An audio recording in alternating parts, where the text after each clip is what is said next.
This and more. Streaming on News9 plus news is now content. Subscribe and get free vouchers.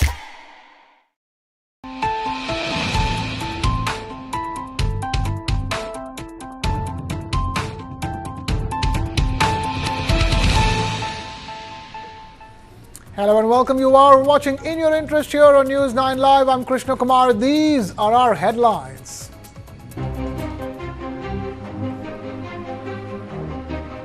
India stock markets witness a significant downturn for the sixth consecutive day on Monday, driven by escalating geopolitical tensions and concerns over China's stimulus package, which has sparked a wave of selling.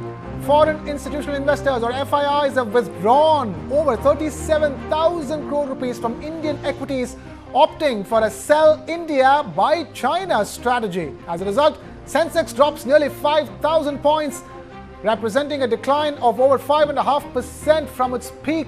Mid and small cap stocks fare even worse, with declines ranging from 6 to 7%.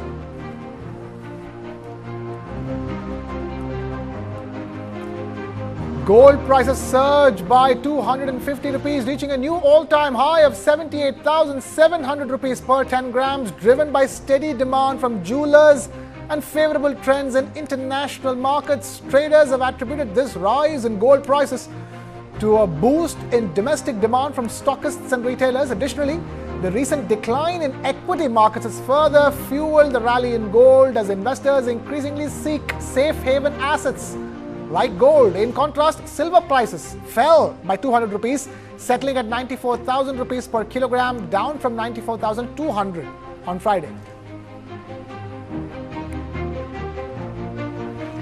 Auto component maker Hero Motors has withdrawn its draft red herring prospectus or DRHP for the proposed 900 crore rupee initial public offering or IPO.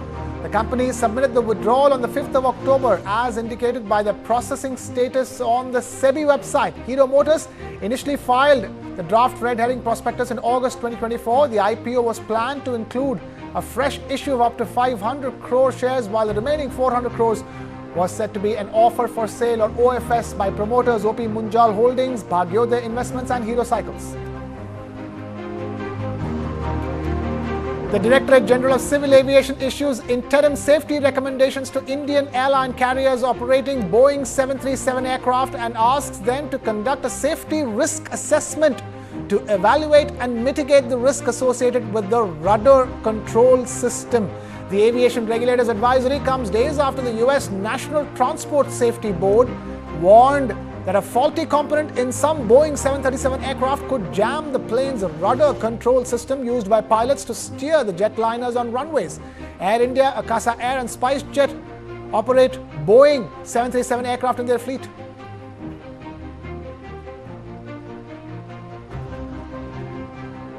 Heidelberg Materials AG's cement assets in India have attracted interest from big major conglomerates. Notable contenders include Adani Group's Ambuja Cements, Aditya Birla Group's Ultratech Cement, JSW Group's Cement Division and Dalmia Bharat Group. These companies are currently in separate discussions to acquire Heidelberg Cement India. Heidelberg Materials currently holds a 69.39% stake in Heidelberg Cements India, which is publicly traded on local stock exchanges. At the current market price, the stake is valued at approximately 3,500 crore rupees.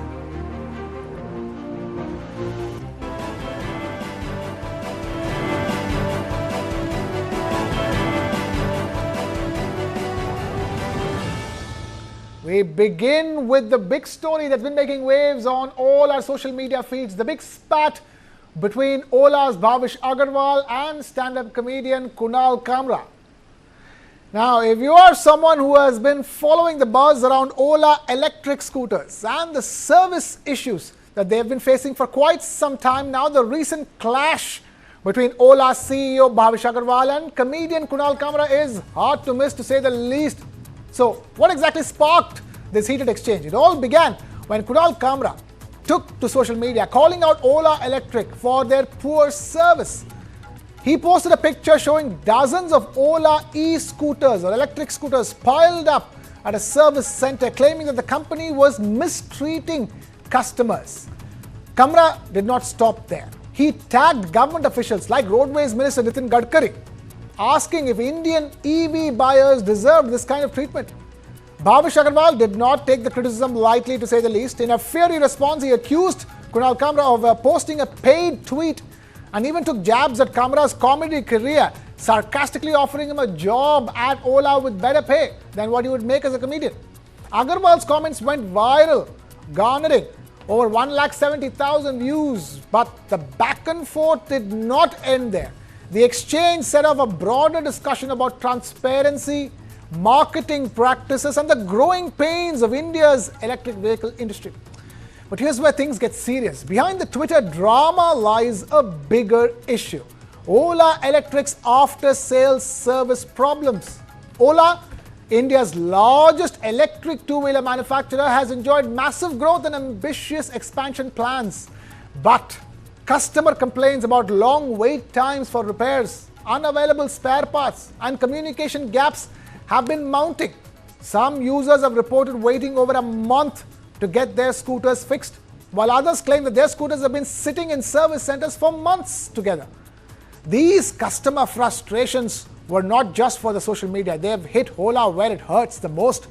After the public spat with Kamra, Ola Electric shares dropped about 8%, adding to a month-long slide that has seen the company's stock value plunge by over 20%. Earlier in the month of September, an angry Ola Electric customers allegedly set fire to a showroom in North Karnataka's Kalaburgi after his scooter was not repaired, according to police investigations. Now, the incident occurred amidst growing public dissatisfaction with Ola Electric service. Several mechanics have said that Ola service centers face major backlogs and are facing difficulties in dealing with the volume of complaints, apparently 80,000 nearly. While Ola Electric continues to lead in the sales department, the company faces a real challenge in winning back customer trust at this stage. It's clear that for many EV buyers, speed and convenience in service matter just as much as the thrill of the ride. Now, the big question remains, will Ola manage to turn things around? And to answer that question, we have a couple of very special guests joining us. We have Mr. Santosh Desai, brand consultant, joining us. Thank you so much, Santosh, for taking time out to be with us. We also have Mr. Dilip Chenoy, chairman, India Battery Swapping Association, also with us. Dilip, thank you so much for taking time out to be with us. I'm going to begin with Santosh. Santosh, let's talk about Ola. It's a brand that's very familiar with people. So many people use the Ola ride booking service on a daily basis. Their ambitious plan was to go from just being a ride-hailing service to many more things. One of them clearly is becoming India's #1 electric vehicle manufacturer.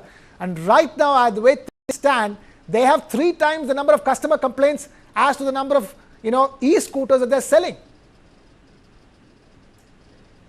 Yeah, no, I think they've had a really bad run.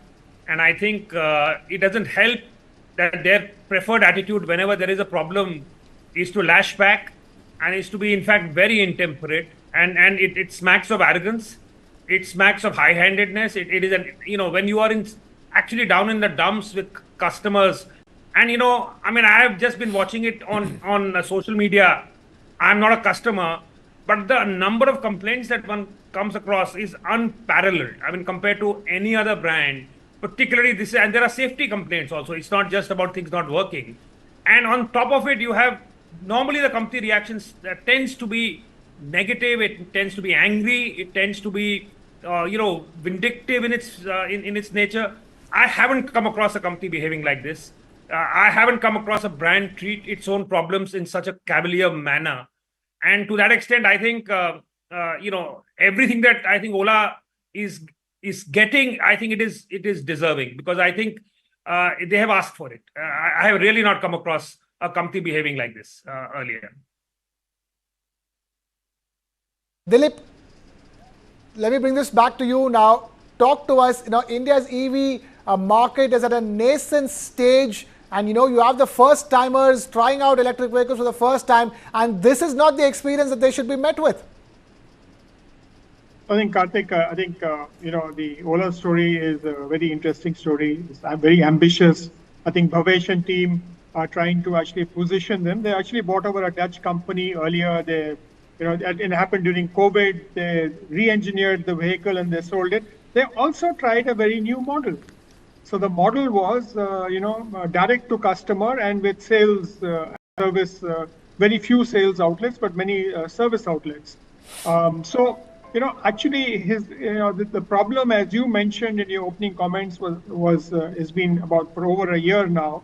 And initially, they actually took a lot of steps to address the problem, whether it was creating a new department, whether it was looking at training over 1 lakh, technicians to do this, or even offering a replacement of a front kind of a fork free of cost and not really calling it a recall.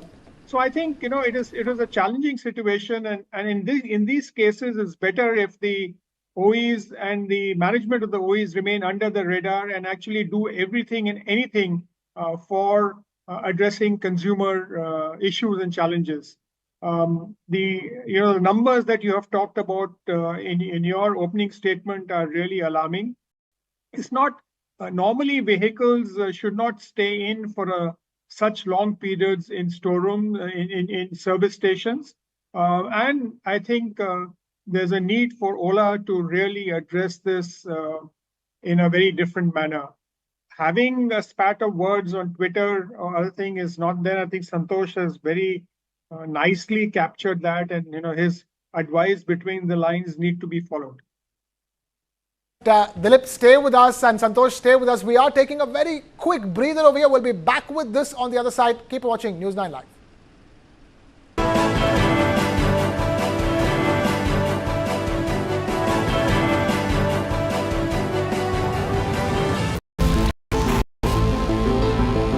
Joe Biden is not going to be the Democratic presidential nominee.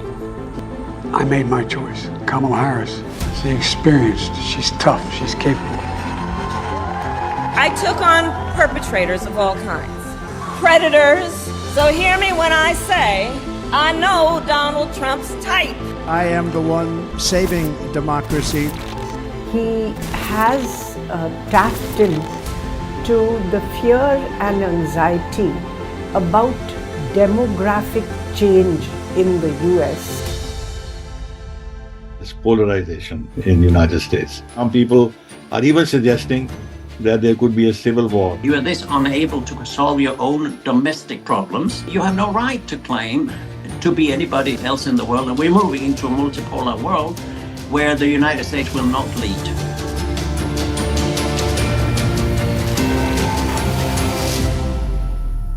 This and more.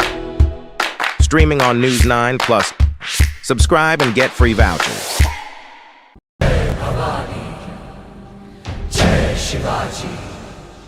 A warrior so brave he'll forever be hailed.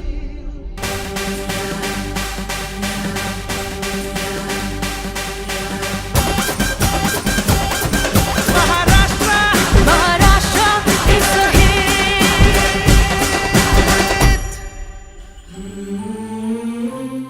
Maharashtra tourism.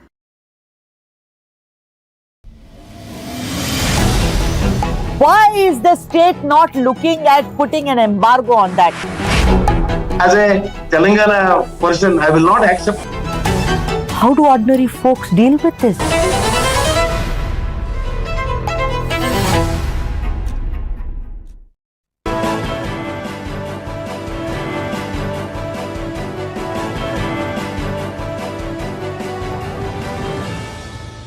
You're watching In Your Interest here on News9 Live, and we are asking what is wrong at Ola. Santosh Desai continues to be with us. Mr. Dilip Chennai also continues to be with us. Santosh, let me bring this to you. From a pure brand perspective, look at the way the CEO spoke and look at the way the stock reacted 24 hours later. There is now a lot of talk about how ambitious CEOs of new age businesses are coming off as people who are extremely insensitive, are coming off as people who are extremely full of themselves. And that's definitely not good for the brand or for the company going forward. No, absolutely. I mean, I think, this is clearly, it's salutary in terms of, the effect that we've seen the markets reacting the way they have. I think this is what illustrates, I think, very clearly that there is a cost to this. This doesn't have, your attitude has consequences. I think this spells it out very clearly. I think the fact that a lot of these companies, they get hyped, the individual, founders, they get celebrated, and it can become, there is a godlike complex there's this God complex that gets created about the fact that, you're infallible. And anyone who speaks against you either is being paid off to do so, or has somehow a vested interest. And where you choose to ignore the legitimate complaints from thousands, in this case, thousands of people. And I think it smacks of this kind of, almost blindness, towards reality. And I think that this is a very good example of how not to do things. And the impact on brand, normally is more long term. This we've seen an immediate impact on the shares, but I think going forward, I think it really does not augur well for the brand unless there is a genuine, corrective kind of action that is taken. Above all, beginning with attitude. One is corrective action on the attitude, Dilip. The other is the corrective action on the product per se. There are now allegations that Ola, could have greased more palms because they've been the biggest beneficiaries of the PLI scheme. So there is, there's talk of, what is wrong with Ola? Did they get all that they got in terms of benefits from the PLI scheme rightfully? Are they manufacturing their electric two-wheelers in the right way? If they did, then how come so many complaints are coming their way? Well, Karthik, there's many questions in one question. So let me break it down into bit-sized bites for the viewers. I think the first thing is, what is the product quality, and have they gone through the, homologation process for the vehicles? I believe that it is mandatory, and I think the testing agencies within the country are fairly good and well equipped to actually homologate vehicles. So I think from the vehicle production to getting it to the market, the homologation process has not been the thing that you've talked about, the PLI schemes.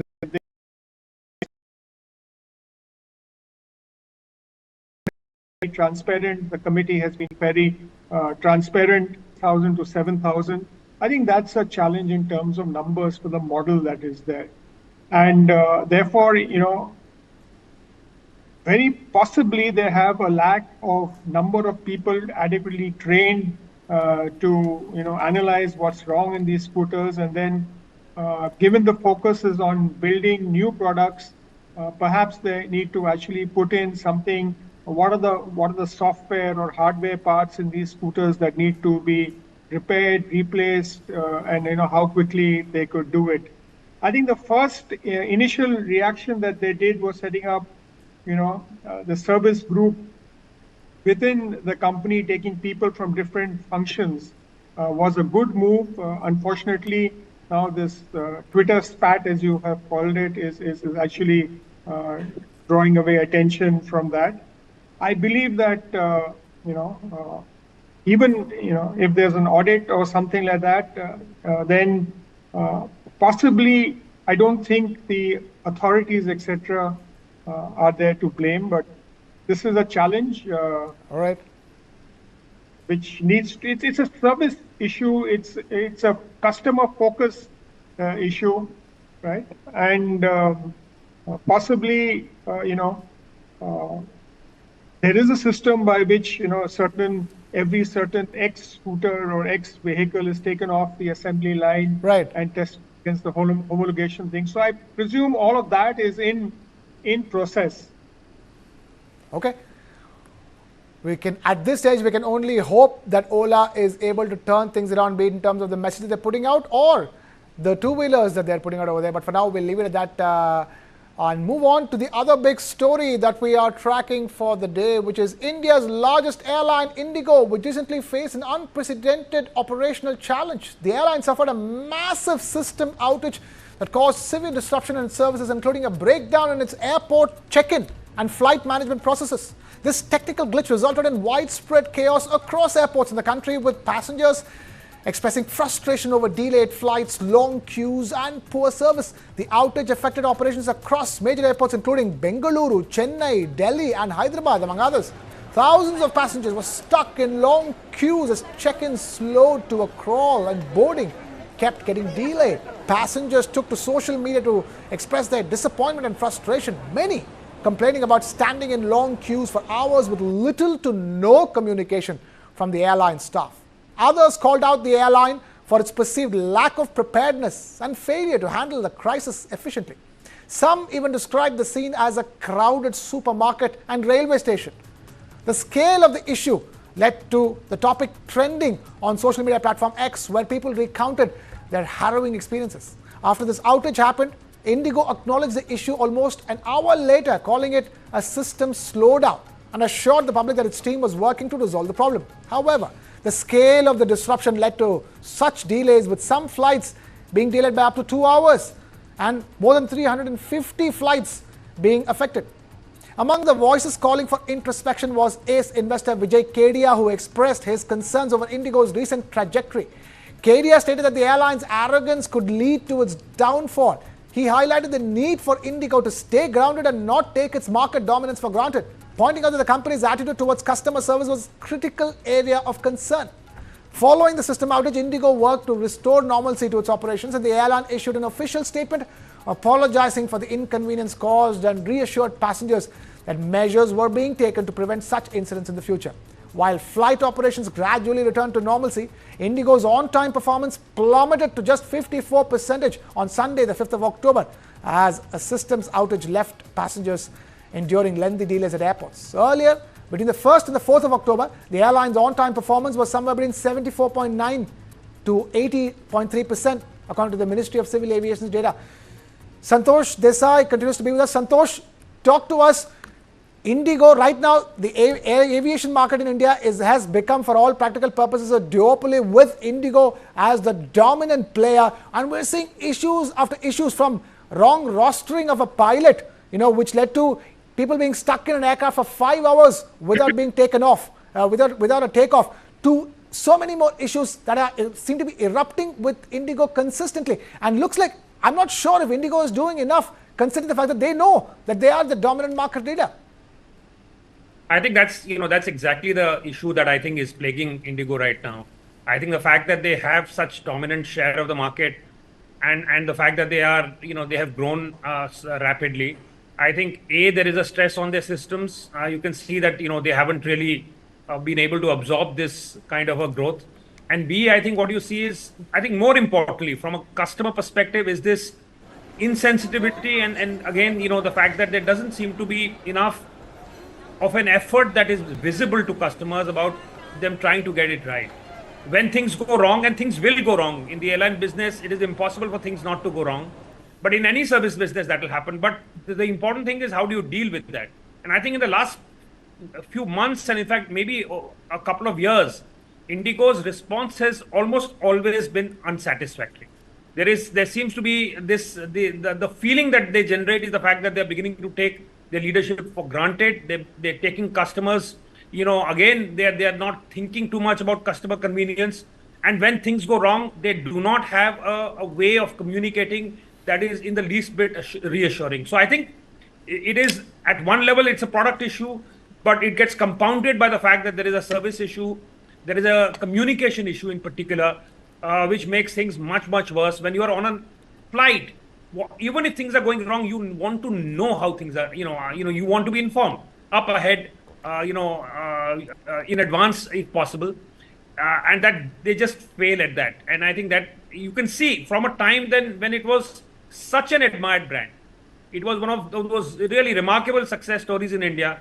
Over the years, gradually, as their market leadership has grown, their brand position has worsened. It's strange that you are seeing the two move in opposite directions.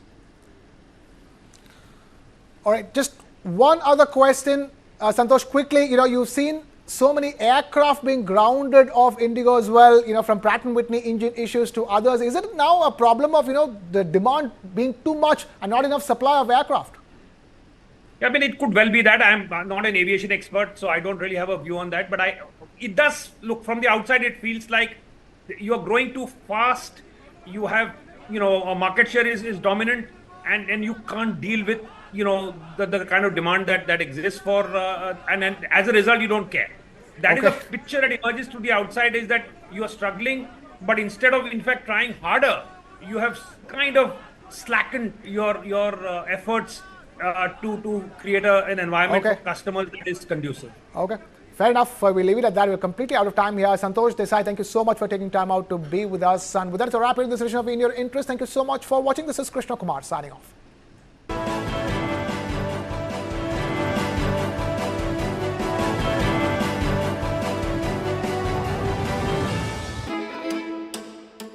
Cooking is an act of law. The first act of law we receive from our mothers in the families.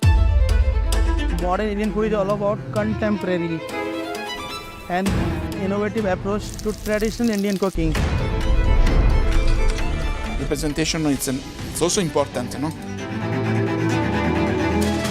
I want to wear this white coat every day and then be a chef. There are stories. If we name a whiskey is Ingrid, then there is a whole story behind that. Cooking food is like a therapy, and eating one is like a pleasure I can give it to myself.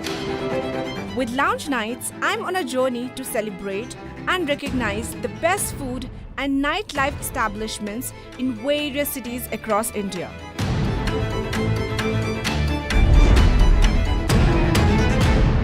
Radical presents Lounge Nights every Saturday and Sunday only on News9 Live.